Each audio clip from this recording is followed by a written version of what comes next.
আমার কথা তোমার না দেখা প্রভুর সঙ্গে। আমরা অনেক ধৈর্য ধরেছি আর অনেক কষ্টও করেছি।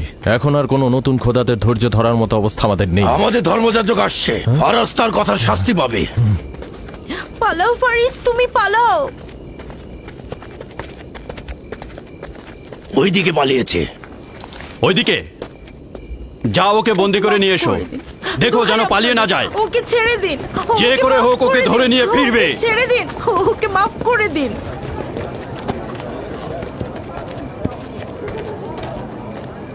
যদি শুধুমাত্র গভর্নরের জামাতা না হতে, তাহলে আমি জানি তোমাকে কিভাবে শায়েস্তা করতে হয়।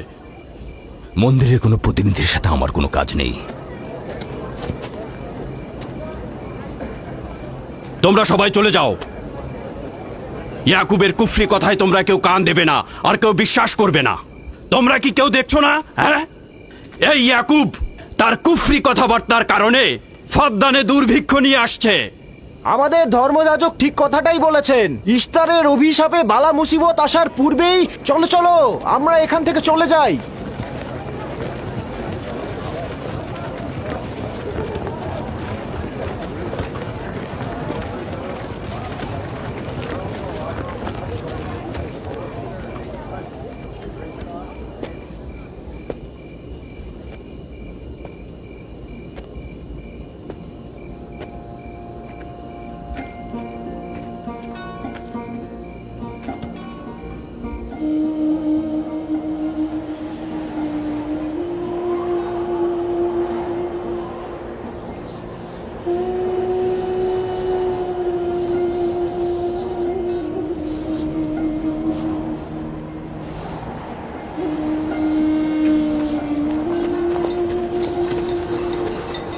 যদি খুব শীঘ্রই বৃষ্টিপাত না হয়, তাহলে ফাদ্দানবাসীর সকল ফসল নষ্ট হয়ে যাবে। আশা করছি মহান খোদা অতি দ্রুতই বৃষ্টিপাত প্রদান করবেন। ওখানে কি হচ্ছে বাবা? এটা ফাদ্দানবাসীর প্রাচীন রীতিনীতি। এখানে ইস্তার নিয়ে কেউ কটু কথা বললে তাকে আগুনে নিক্ষেপ করে হত্যা করা হয়। বিচার করা হয় না সে সত্য বলেছে কিনা। ছেড়ে দাও, ছেড়ে দাও আমাকে বলছি, ছেড়ে দাও আমাকে, ছাড়ো বলছি। হে মহান ছেড়ে দাও। ধর্মগুরু, ওকে মাফ করে দাও, আমাদের উপর রহম করো। আমাকে ছাড়ো, ছাড়ো। আমার কি দোষ? আমি তো কিছু করি নাই। আমি কি বলেছি তোমাদের? আমাকে আমাকে এভাবে বেঁধে নিয়ে যাচ্ছ? আমাকে ছাড়ো। শোনো, তুমি এখানে ভেড়ার পালগুলো দেখে রাখো, আমি একটু আসছি। ছাড়ো, ছাড়ো, ছাড়ো আমাকে। এই, ছেড়ে দাও, ছেড়ে দাও, ছেড়ে দাও। এই, তোমরা তোমরা নির্মমতা করছো, তোমরা আমার উপর নির্মমতা করছো। আমাদের রহম করো। ছেড়ে দাও, ছেড়ে দাও। এই, আমার কি দোষ? আমার কি দোষ? আমাকে ছাড়ো, ছেড়ে দাও। এই, তোমরা আমার উপর অবিচার করছো। ওই যে দেখো, ইয়াকুব কি রাখাল, করছো? গভর্নর লাবানের জামাতা। এটা ঠিক করছো না। আমাদের উপর দয়া করুন, আমাদের উপর রহম করুন। কাফের শাস্তি একটাই। ফাদ্দানবাসী, তোমরা দেখে রাখো, তোমরা ফরাসের অবশ্যই শাস্তি পাওয়া উচিত। একদম ঠিক না, আমার উপর অবিচার হচ্ছে। আমি কিন্তু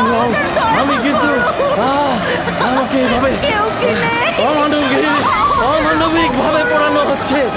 এটা তোমরা সহ্য করো না, তোমরা জেগে ওঠো। রক্ষা করুন, ওকে রক্ষা করো।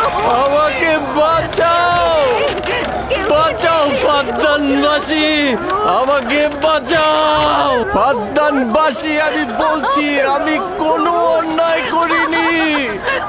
অভিযুক্ত ফারাজ ইস্তারের শত্রু ও পাথর দিয়ে ইস্তারকে আক্রমণ করতে চেয়েছে এবং আমাদের খোদাকে অসমর্থ ও নালায়েক বলে আখ্যায়িত করেছে।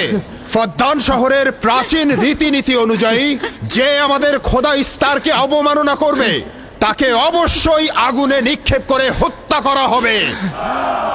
ফাদ্দানবাসী, তোমরা কি এরকম চুপ করে পাথরের মতো আমাকে দেখে যাবে? তোমরা কি কিছুই বলবে না?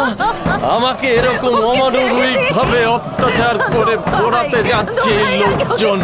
তোমরা কি কিছুই বলবে বেচারা না? ফারাস। তোমরা কি নিশ্চুপ হয়ে সারা জীবন দেখে যাবে? ফাদ্দানবাসী, দয়া করুন, রক্ষা করো আমাকে। কেউ তো এগো, একদিন আমার মতো তোমাদেরকেও এভাবে পুড়িয়ে ফেলবে ওরা। তোমরা চুপ করে থেকো না। স্বামীকে তোমরা এভাবে আমাকে মেরো না, আমার প্রাণ ভিক্ষা দাও, আমাকে এভাবে মেরো না। বেহুদা কান্নাকাটি করো না, হয়তো রক্তের মূল্য পরিশোধ করো, নয়তো আগুনে পুড়বার জন্য প্রস্তুত হও। তাকে আগুনে ফেলো না, আমাকে এভাবে পুড়িয়ে মেরো রহম না, করো, আমাকে প্রাণ ভিক্ষা রহম করো, দাও, ওকে ছেড়ে দাও। হে দাও। ফারদানের জনগণ, আমাকে মেরো না।